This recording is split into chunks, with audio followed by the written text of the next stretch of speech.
গোলাঘাট জিলা কংগ্ৰেছৰ সামাজিক মাধ্যম আৰু তথ্য প্ৰযুক্তি বিভাগৰ পৰা আপোনালোকক স্বাগতম জনাইছোঁ। আমি আহিছিলোঁ বোকাখাট বিধানসভা সমষ্টিৰ অন্তৰ্গত বংকুৱাল, য'ত ব্ৰহ্মপুত্ৰৰ বাঢ়নী পানীৰ সোঁতে এটা ডাঙৰ মথাউৰি বৃহত্তৰ অঞ্চল খহাই নিছিল আৰু সমগ্ৰ অঞ্চল আপোনালোকে দেখিবলৈ পাইছে প্লাবিত হৈ পৰিছিল।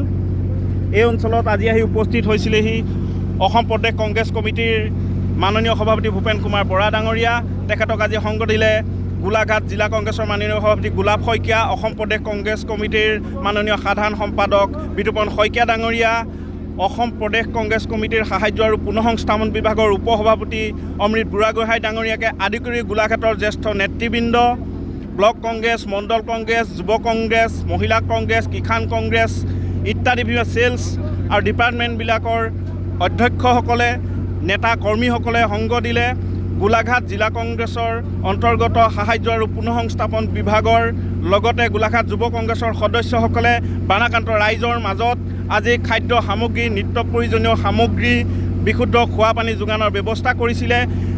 বানাক্ৰান্ত অঞ্চলৰ ৰাইজে আহি তেখেতসকলৰ অভাৱ অভিযোগসমূহ আমাৰ প্ৰদেশ কংগ্ৰেছৰ মাননীয় সভাপতি ভূপেন কুমাৰ ডাঙৰীয়াৰ আগত অৱগত কৰিলে। তেখেতে ৰাইজক আশ্বাস প্ৰদান কৰিছে অনাগত সময়ত প্ৰদেশ কংগ্ৰেছৰ তৰফৰ পৰা যি কাৰ্যব্যৱস্থা, প্ৰয়োজনীয় কাৰ্যব্যৱস্থা গ্ৰহণ কৰা হ'ব বুলি ৰাইজক আশ্বাস আৰু প্ৰতিশ্ৰুতি প্ৰদান কৰিছে। জিলা কংগ্ৰেছ নেতৃত্বক প্ৰদেশ কংগ্ৰেছৰ মাননীয় সভাপতি ডাঙৰীয়াই নিৰ্দেশ প্ৰদান কৰিছে তৎকালেই গোলাঘাট জিলা উপায়ুক্তৰ লগত যোগাযোগ কৰি ৰাইজৰ সহায়ৰ অৰ্থে প্ৰয়োজনীয় কাৰ্যব্যৱস্থা গ্ৰহণ কৰিবলৈ। ধন্যবাদ। গোলাঘাট জিলা সামাজিক মাধ্যম আৰু তথ্য প্ৰযুক্তি বিভাগৰ তৰফৰ পৰা অধ্যক্ষ ৰুস্তম বৰা, বংকুৱাল, বোকাখাট।